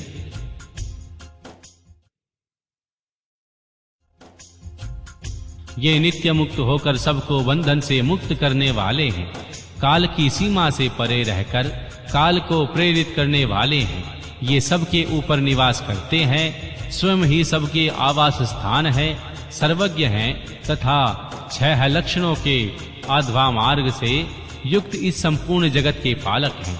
उत्तरोत्तर उत्कृष्ट भूतों से वे परम उत्कृष्ट हैं, उनसे बढ़कर कोई दूसरा नहीं है। अनंत आनंद शिव रूपी मकरंद का पान करने वाले मधुव्रत भ्रामर हैं। आखंड ब्रह्मांडों को मसलकर मूर्ति पंड के समान देने की कला में पंडित हैं। उदारता, वीरता, गंभीरता और मधुरता के महासागर हैं। इनके समान कोई भी वस्तु नहीं है, फिर इनसे बढ़कर तो कैसे कोई हो ही सकता है। ये उमा सहित हैं, समस्त प्राणियों के राजाधिराज के रूप में विराजमान हैं। ये ही सृष्टि के प्रारंभ में अपने अद्भुत क्रियाकलापों द्वारा इस संपूर्ण जगत की सृष्टि करते हैं और अंत काल में यह फिर इन्हीं में लीन हो जाएगा। सब प्राणी इन्हीं के वंश में है। ये ही सबको विभिन्न कार्यों में नियुक्त करने वाले हैं। पराभक्ति से ही इनका दर्शन होता है, अन्य किसी प्रकार से नहीं। व्रत, संपूर्ण दान, तपस्या और नियम, इन सब साधनों को पूर्व काल में सत्य पुरुषों ने भाव शुद्धि तथा अनुराग की उत्पत्ति के लिए ही बताया था। इसमें संशय नहीं है। मैं भगवान विष्णु, रुद्रदेव तथा दूसरे देवता एवं असुर आज भी उग्र तपस्याओं के द्वारा उनके दर्शन की इच्छा रखते हैं। धर्म भ्रष्ट, मूढ़, दुष्ट और घृणित आचार वाले लोगों को उनका दर्शन होना असंभव है। भक्त जन भीतर और बाहर भी उन्हीं का पूजन एवं ध्यान करते हैं। यह रूप 3 प्रकार का है, स्थूल, सूक्ष्म और इन दोनों से परे। हम सब देवता आदि जिस रूप को प्रत्यक्ष देखते हैं वह स्थूल है। सूक्ष्म रूप का दर्शन केवल योगियों को होता है और उससे भी परे है नित्य ज्ञान स्वरूप, आनंदमय तथा अविनाशी भक्त वत्सल रूप। वह उनसे निष्ठा रखने वाले भजन पारायण भक्तों को ही दृष्टि में आता है। भगवत व्रत का आश्रय लेने वाले भक्त ही उसको देख पाते हैं। इस विषय में अधिक कहने से क्या लाभ। गृह से भी गृहांतर तक उत्कृष्ट साधन है। भगवान शिव के प्रति भक्ति जो उस भक्ति से युक्त है वह संसार बंधन से मुक्त हो जाता है, इसमें संदेह नहीं है। वह भक्ति भगवान शिव की कृपा से ही उपलब्ध होती है और उसकी कृपा भी भक्ति से ही संभव होती है। इस प्रकार ये दोनों एक दूसरे के आश्रित हैं। ठीक वैसे ही जैसे अंकुर से बीज और बीज से अंकुर होता है, जीव को भगवात्म कृपा से ही सर्वत्र सिद्धियां मिलती हैं। संपूर्ण साधनों से अंत में भगवान की कृपा ही साध्य है। अंतकरण की शुद्धि या प्रसाद का साधन धर्म और उस धर्म के स्वरूप का प्रतिपादन वेद ने किया है। वेदों के अभ्यास से पहले के पुण्य और पापों में समानता आ जाती है। उस समानता से प्रसन्नता या अंत शुद्धि का संपर्क कार्य प्राप्त होता है और उससे धर्म की वृद्धि होती है। धर्म की वृद्धि से पशु जीव के पापों का क्षय होता है। इस तरह है जिनके पाप क्षीण हो गए हैं उन जीव को अनेक जन्मों के अभ्यास से क्रमशः उमा महेश्वर के उनके प्रति भक्ति रूप का उदय होता है। उस भक्ति भाव के अनुरूप ही महेश्वर के कृपा प्रसाद का उद्रेक होता है। उस प्रसाद से कर्मों का त्याग होता है। कर्मों के त्याग का अभिप्राय उनके फलों के त्याग से है, कर्मों के स्वतः रूप त्याग से नहीं। अतः यह सिद्ध हुआ कि कर्म फलों के त्याग से शिव धर्म में मंगलमयी प्रवृत्ति होती है। इसलिए भगवान शिव का कृपा प्रसाद प्राप्त करने के उद्देश्य से तुम सब लोग अपने स्त्री पुत्रों और अग्नियों के साथ वाणी और मन के दोषों से रहित होकर एकमात्र भगवान शिव का ही ध्यान करते रहो। उन्हीं में निष्ठा रखकर उनके भजन में तत्पर हो जाओ। उन्हीं में मन लगाकर उनसे आश्रित होकर रहो। सब कार्य करते हुए मन से उन्हीं का चिंतन करो। 1 सहस्त्र दिव्य वर्षों के लिए दीर्घकालिक यज्ञ का आरंभ करके उसे पूर्ण करो। यज्ञ के अंत में मंत्र द्वारा आवाहन करने पर साक्षात वायु देवता वहां पधारेंगे। फिर वे ही तुम सब लोगों के कल्याण का साधन एवं उपाय बताएंगे। तत्पश्चात तुम सब लोग परम सुंदर पुण्यमयी वाराणसी पुरी को जाना।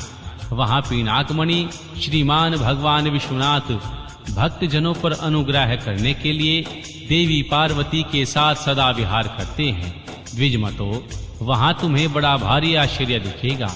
उस आश्चर्य को देखकर फिर तुम मेरे पास आना, तब मैं तुम्हें मोक्ष का उपाय बताऊंगा। उस उपाय से एक ही जन्म में मुक्ति तुम्हारे हाथ में आ जाएगी, जो अनेक जन्मों के संसार बंधन से छुटकारा दिलाने वाली होगी। यह मैंने मनोमय चक्र का निर्माण किया है। इस चक्र को मैं यहाँ छोड़ता हूँ और जहाँ जाकर इसकी नेमी विशीर्ण हो जाए, टूट फूट जाए, वहीं तपस्या के लिए शुभ देश है। ऐसा कहकर पितामह श्री ब्रह्मा ने उस सूर्य तुल्य तेजस्वी मनोमय चक्र की ओर देखा। महादेव जी को प्रणाम करके उसे छोड़ दिया। फिर वे सब ब्राह्मण उन लोकनाथ श्री ब्रह्मा जी को प्रणाम करके उस स्थान के लिए चल दिए जहां उस चक्र की नेमी जीर्ण शीर्ण होने वाली थी। श्री ब्रह्मा जी का फेंका हुआ वह सुंदर चक्र मनोहर शिलाखंडों से युक्त निर्मल एवं स्वादिष्ट जल से पूर्ण किसी वन में गिरा। उस चक्र की नेमी के क्षीण होने के साथ वह मुनि पूजित वन नैमिषारण्य नाम से विख्यात हुआ। अनेक यक्ष, गंधर्व और विद्याधर वहां आकर रहने लगे। पूर्व काल में जगत की सृष्टि की इच्छा रखने वाले विश्वद्रष्टा एवं ग्रहापत्य अग्नि के उपासक श्री ब्रह्मज्ञ प्रजापतियों ने वहीं दिव्य यज्ञ का आरंभ किया था। वही शब्द शास्त्र, अर्थशास्त्र और न्याय शास्त्र के ज्ञाता विद्वान महर्षियों ने शक्ति, ज्ञान और क्रिया योग के द्वारा शास्त्रीय विधि का अनुष्ठान किया था। उसी स्थान पर वेद वेता विद्वान सदावाद और जल्प के बल से युक्त वचनों द्वारा अतिवाद करने वाले वेद बहिष्कृत नास्तिकों को पराहत्या पराजित करते थे। तभी से नैमिषारण्य ऋषियों की तपस्या के योग्य स्थान बना गया। स्फटिक मणि में पर्वत की शिलाओं से झरते हुए अमृत के समान मधुर एवं स्वच्छ जल के कारण वह वन बड़ा रमणीय होता है। वहां प्राय अत्यंत रसीले फल देने वाले वृक्ष हैं तथा उनमें हिंसक जीव जंतुओं का अभाव है। अध्याय 3।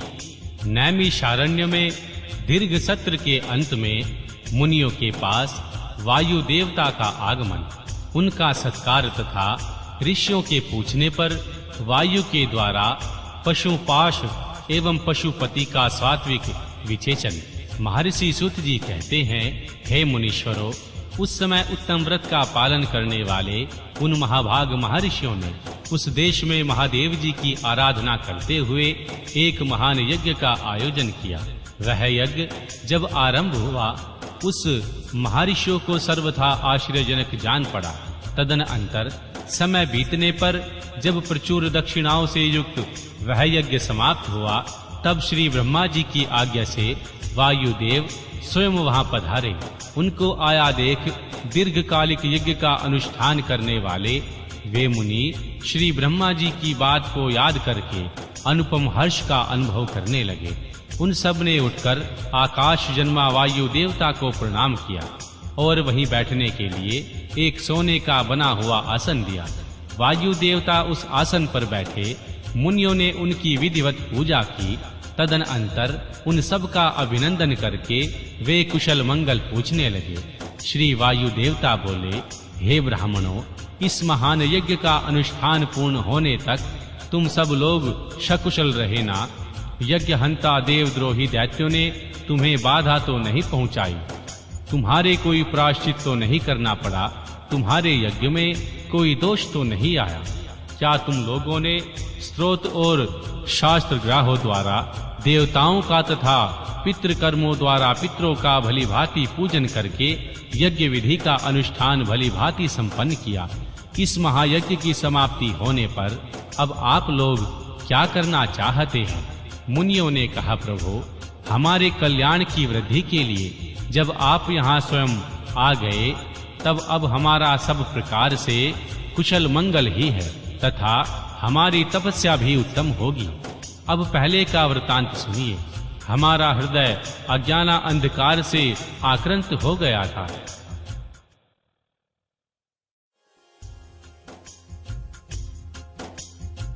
तब हमने विज्ञान की प्राप्ति के लिए पूर्व काल में प्रजापति की उपासना की। शरणागत वत्सल प्रजापति ने हम शरणागतों को कृपा करके इस प्रकार कहा, ब्राह्मणों, रुद्रदेव सबसे श्रेष्ठ हैं, वे ही परम कारण हैं, उन्हें तर्क से नहीं जाना जा सकता। भक्तिमान पुरुष ही उनके स्वरूप को ठीक ठाक देखता और समझता है। भक्ति भी उनकी कृपा से ही मिलती है और उस कृपा से ही परमानंद की प्राप्ति होती है। अतः उनकी कृपा प्रसाद को प्राप्त करने के लिए तुम लोग नैमिषारण्य में यज्ञ का आयोजन करो। दीर्घ काल तक चलने वाले उस यज्ञ के द्वारा परम कारण रुद्रदेव की आराधना करो। यज्ञ के अंत में उन रुद्रदेव की कृपा प्रसाद से वायु देवता वहां पधारेंगे।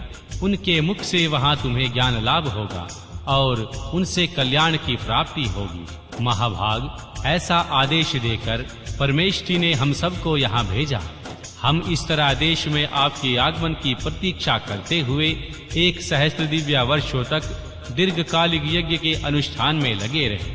अतः इस समय आपके आगमन के सिवा हमारे लिए दूसरी कोई प्रार्थनीय वस्तु नहीं है। दीर्घ काल से यज्ञानुष्ठान में लगे हुए उन महर्षियों का यह पुरातन वृतांत सुनकर वायु देवता मन ही मन प्रसन्न हो मुनियों से घिरे हुए वहां बैठे रहे। फिर उन सब के पूछने पर उनके भक्ति भाव की वृद्धि के लिए उन्होंने भगवान शंकर के सृष्टि आदि ऐश्वर्य को संक्षेप में बताया। नैमिषारण्य के ऋषियों ने पूछा, देव आपने ईश्वर विषय ज्ञान प्राप्त कैसे किया तथा आप अव्यक्त जन्मा श्री ब्रह्मा जी के शिष्य किस प्रकार हुए? वायु देवता बोले, महर्षियों 19वें कल्प का नाम श्वेत लोहित कल्प समझना चाहिए। उसी कल्प में चतुर्मुख श्री ब्रह्मा जी की सृष्टि कामना से तपस्या की।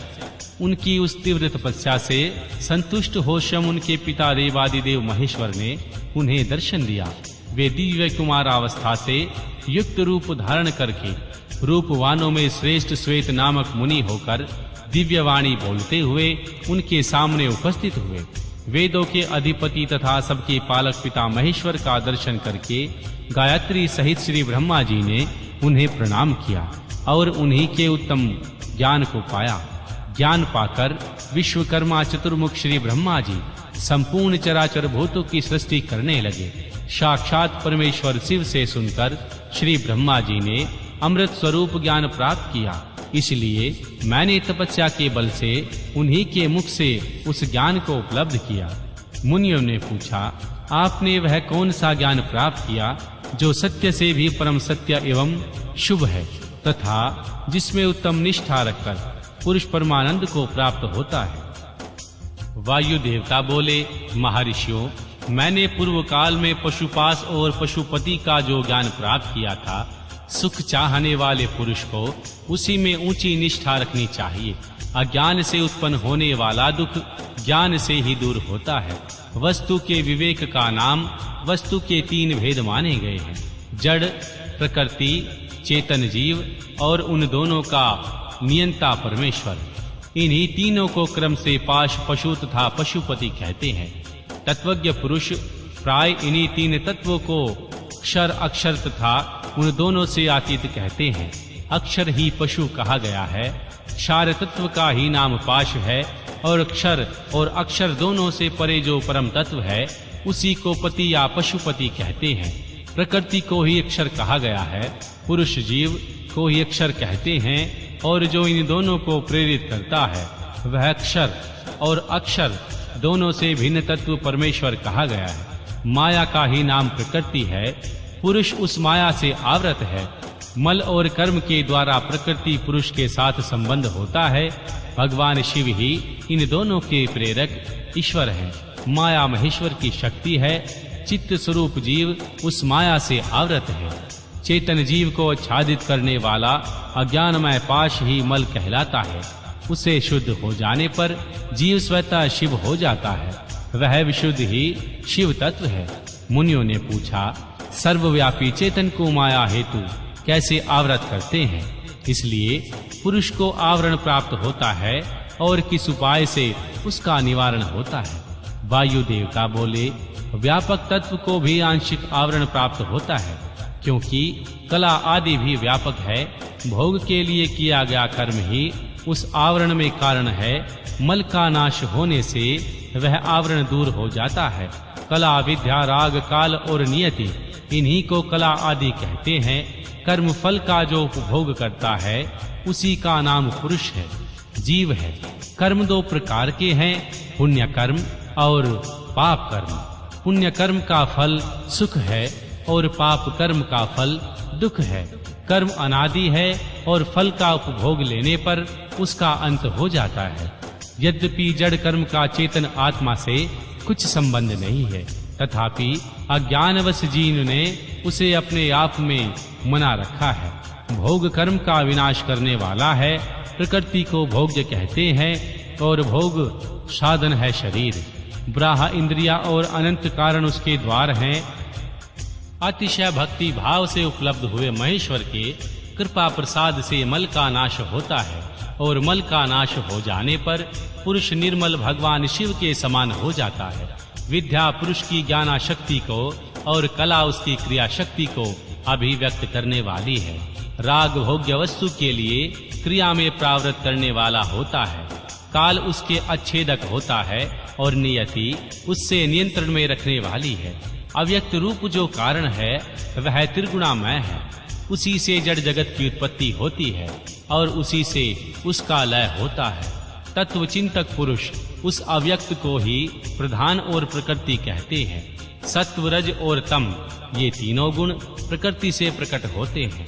तिल में तेल की भांति वे प्रकृति में सूक्ष्म रूप से विद्यमान रहते हैं।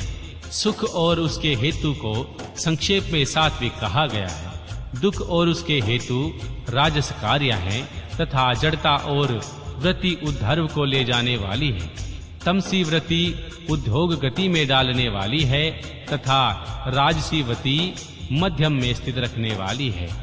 5 तन्य मात्राएं, 5 भूत ज्ञान इंद्रियां, 5 कर्मेंद्रियां तथा प्रधान चित्त, महत्व, बुद्धि, अहंकार और मन ये 4 अंत कारण हैं। सब मिलकर 24 तत्व होते हैं। इस प्रकार संक्षेप से ही विकार सहित अव्यक्त प्रकृति का वर्णन किया गया है। कारण अवस्था में रहने पर ही इसे अव्यक्त कहते हैं और शरीर आदि के रूप में जब यह कर्मावस्था को प्राप्त होता है तब उसकी व्यक्त संज्ञा होती है। उसी तरह जैसे कारण अवस्था में स्थित होने पर जिसे हम मिट्टी कहते हैं, वही कर्मावस्था में घट आदि का नाम धारण कर लेती है। जैसे घट आदि कार्य मृत्यु आदि के कारण से अधिक भिन्न नहीं है, उसी प्रकार शरीर आदि अव्यक्त पदार्थ अव्यक्त से अधिक भिन्न नहीं है। इसीलिए एकमात्र अव्यक्त ही कारण है, उनका आधारभूत तथा योग्य वस्तु है, दूसरा कोई नहीं। मुनियों ने पूछा, प्रभु बुद्धि, इंद्रिय और शरीर से अतिरिक्त किसी आत्मा नामक वस्तु की वास्तविक स्थिति कहाँ है? वायु देवता बोले, महर्षियों, सर्वव्यापी चेतन का बुद्धि, इंद्रिय और शरीर से पार्थक्य आवश्यक है। आत्मा नामक कोई पदार्थ निश्चय ही विद्यमान है, परंतु उसकी सत्ता में किसी हेतु की उपलब्धि बहुत ही कठिन है। सत्य पुरुष बुद्धि, इंद्रिय और शरीर को आत्मा नहीं मानते, क्योंकि स्मृति बुद्धि का ज्ञान है, अनियति है तथा उससे संपूर्ण शरीर का एक साथ अनुभव नहीं होता। इसीलिए वेदों और वेदांतों में आत्मा को पूर्वानुभूत विषयों का स्मरण करता संपूर्ण देह पदार्थों में व्यापक तथा अंतर्यामी कहा जाता है। यह न स्त्री है, न पुरुष है और न नपुंसक ही है, न ऊपर है, न अगल बगल में है, न नीचे है और न किसी स्थान विशेष में। यह संपूर्ण चल शरीरों में अविरल निराकार एवं अविनाशी रूप से स्थित है। ज्ञानी पुरुष निरंतर विचार करने से उस आत्म तत्व का साक्षात्कार कर पाते हैं। पुरुष को जो वह शरीर कहा गया है, इससे बढ़कर अशुद्ध, पराधीन, दुखमय और स्थिर दूसरी कोई वस्तु नहीं है। शरीर ही सब विपत्तियों का मूल कारण है। उससे युक्त हुआ पुरुष अपने कर्म के अनुसार सुखी और दुखी और मूढ़ होता है। जैसे पानी से खींचा हुआ खेत अंकुर उत्पन्न करता है, उसी प्रकार अज्ञान से अवलुप्त हुआ कर्म नूतन शरीर को जन्म देता है। ऐसा शरीर अत्यंत दुखों के अलय माने जाते हैं। इनकी मृत्यु अनिवार्य होती है। भूतकाल में कितने ही शरीर नष्ट हो गए और भविष्य काल में सहस्त्रों शरीर वाले हैं। वे सब आकर जब जीर्ण शीर्ण हो जाते हैं, तब पुरुष उन्हें छोड़ देता है। कोई भी जीवात्मा किसी भी शरीर के अनंत काल तक रहने का अवसर नहीं पाता। यहाँ स्त्रियों, पुरुषों, पुत्रों और बंधु बांधवों से जो मिलन होता है, वह पथिक मार्ग में मिले हुए दूसरे पथिकों के समागम के समान है। जैसे महासागर में एक काष्ठ कहीं से और दूसरा काष्ठ कहीं से बहता आता है, वे दोनों काष्ठ कहीं थोड़ी देर के लिए मिल जाते हैं और मिलकर फिर बिछुड़ जाते हैं। उसी प्रकार मणियों का यह समागम भी संयोग वियोग से युक्त है। श्री ब्रह्मा जी से लेकर स्थावर प्राणियों तक सभी जीव पशु कहे गए हैं। उन सभी पशुओं के लिए ही यह दृष्टादांत या दर्शन शास्त्र कहा गया है। यह जीव पाशों से बंधता और सुख दुख भोगता है, इसीलिए पशु कहलाता है। यह ईश्वर की लीला का साधनभूत है, ऐसा ज्ञानी महात्मा कहते हैं। ओम नमः शिवाय।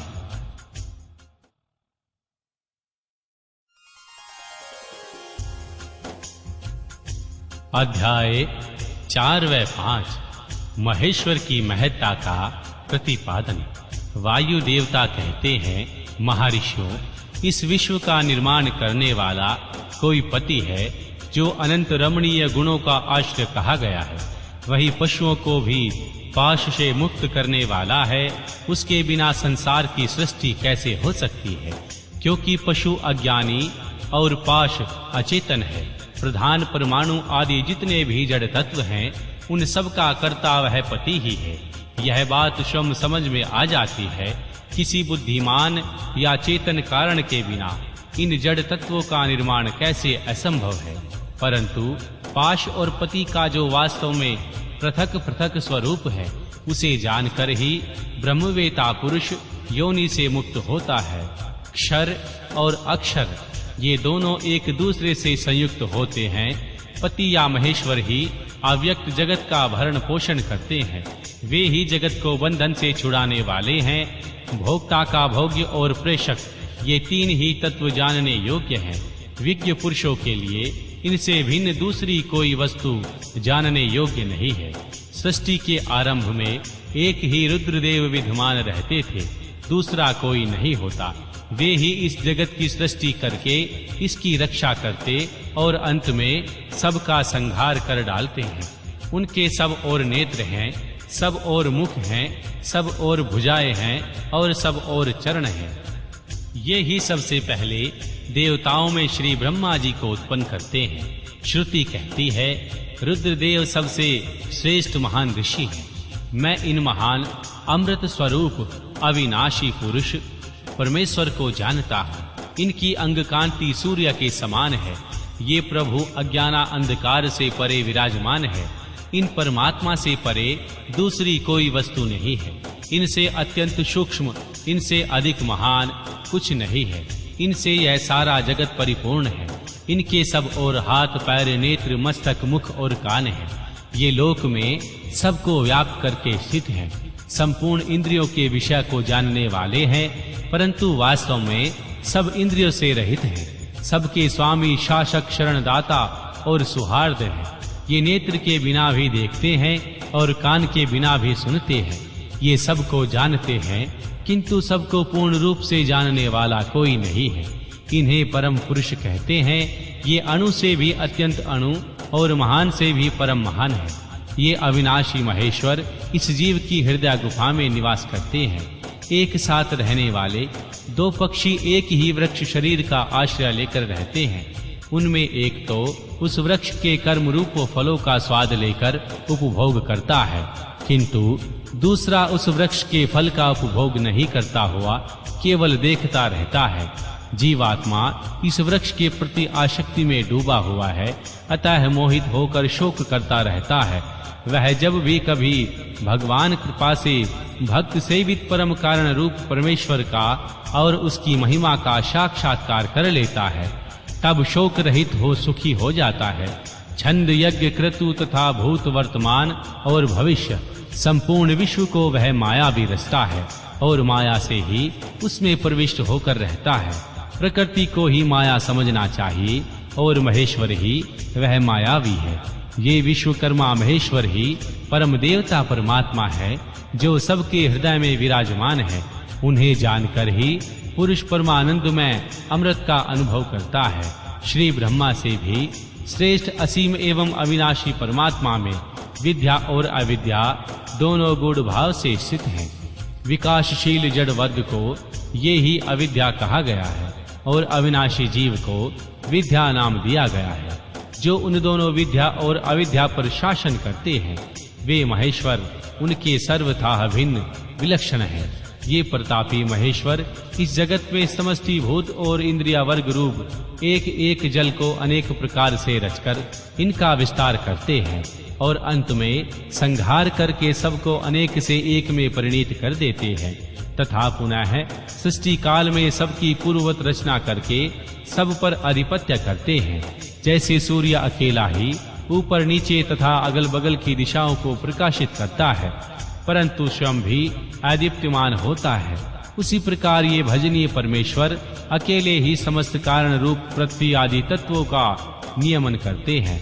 श्रद्धा और भक्ति के भाव से प्राप्त होने योग्य, आश्रय रहित, कहे जाने वाले जगत की उत्पत्ति और संहार करने वाले कल्याण स्वरूप एवं 16 कलाओं की रचना कर उन महादेव को जो जानते हैं, वे शरीर के बंधन को सदा के लिए त्याग देते हैं, अर्थात जन्म मृत्यु के चक्कर से छूट भागते हैं। वे ही परमेश्वर तीनों कालों से परे हैं, निष्कल, सर्वज्ञ, त्रिगुणाधीश्वर एवं साक्षात परातत्पर ब्रह्मा है। संपूर्ण विश्व उन्हीं का रूप है। वे सब की उत्पत्ति के कारण होकर भी स्वयं अजन्मा है, स्तुति के योग्य हैं, प्रजाओं के पालक, देवताओं के भी देवता और संपूर्ण जगत के लिए पूजनीय। अपने हृदय में विराजमान उन परमेश्वर की हम उपासना करते हैं, जो काल आदि से परे हैं, जिनमें यह समस्त प्रपंच प्रकट होता है, जो धर्म के पालक हैं, पाप के नाशक, भोगों के स्वामी तथा संपूर्ण विश्व के धाम हैं, जो ईश्वरों के भी परम महेश्वर, देवताओं के भी परम देवता तथा पतियों के भी परम पति हैं। उन भुवनेश्वरों के भी ईश्वर महादेव को हम सबसे परे जानते हैं। उनके शरीर रूप, कार्य और इंद्रियां तथा मन रूपी कारण नहीं है। उनके समान और उनसे अधिक भी इस जगत में कोई नहीं दिखाई देता। ज्ञान, बल और क्रिया रूप उनकी स्वाभाविक पराशक्ति वेदों में नाना प्रकार की सुनी गई है। उन्हीं शक्तियों से इस संपूर्ण विश्व की रचना हुई है। उनका न कोई स्वामी है, न कोई निश्चित चिन्ह है, न उन पर किसी का शासन है। वह समस्त कारणों का भी कारण होते हुए ही उनका अधीश्वर भी है। उनका न कोई जन्मदाता है, न जन्म है, न जन्म के माया मलादि हेतु ही है। एक ही संपूर्ण विश्व में समस्त भूतों के कुराह रूप से व्याप्त है। वही सब भूतों का अंतरात्मा और धर्म अध्यक्ष कहलाता है। वह सब भूतों के अंदर बसा हुआ है, सबका दृष्टा, साक्षी, चेतन और निर्गुण है। वह एक है, वशी है, अनेकों विश्व आत्मा, निष्क्रिय पुरुषों को वश में रखने वाला है। वह नित्य का नित्य, चेतनाओं का चेतन है। वह एक है, कामना रहित और बहुतों की कामना पूर्ण करने वाले ईश्वर। सांख्य और योग अर्थात ज्ञान योग और निष्काम कर्म योग से प्राप्त करने योग्य सबके कारण रूप उन जगदीश्वर परम देव को जानकर जीव संपूर्ण पाशो बंधनों से मुक्त हो जाता है। वे संपूर्ण विश्व के दृष्टा, सर्वज्ञ, स्वयं ही अपने प्रकाट के हेतु ज्ञान स्वरूप, काल के भी दृष्टा, संपूर्ण दिव्य गुणों से संपन्न, प्रकृति और जीवात्मा के स्वामी, समस्त गुणों के शासक तथा संसार बंधन से छुड़ाने वाले हैं। जिन परम देव ने सबसे पहले श्री ब्रह्मा जी को उत्पन्न किया और स्वयं उन्हें वेदों का ज्ञान दिया, अपने स्वरूप विषयक बुद्धि को प्रसन्न विकसित करने वाले उन परमेश्वर भगवान शिव को जानकर मैं इस संसार बंधन से छूटने के लिए आपकी शरण में आता हूँ। यह वेदांत शास्त्र का परम गोपनीय ज्ञान है। पूर्व कल्प में मुझे इसका उपदेश किया गया था। मैंने बड़े भारी सौभाग्य से श्री ब्रह्मा जी के मुख से इस ज्ञान को पाया था। जो शाम दाम से रहित हो उसे इस परम उत्तम ज्ञान का उपदेश देना चाहिए। जो अपना पुत्र सदाचारी तथा शिष्य न हो उसे भी नहीं देना चाहिए। जिनकी परम देव परमेश्वर में परम भक्ति है, जैसे परमेश्वर में वैसे ही गुरु में भी है, उस महात्मा पुरुष के हृदय में ही ये बताए हुए रहस्य अर्थ प्रकाशित होते हैं। अतः संक्षेप से यह सिद्धांत की बात सुनो। भगवान शिव प्रकृति और पुरुष से परे हैं। वे ही सृष्टि काल में जगत को रचते और संहार काल में पुनः सबको आत्मसात कर लेते हैं। ओम नमः शिवाय।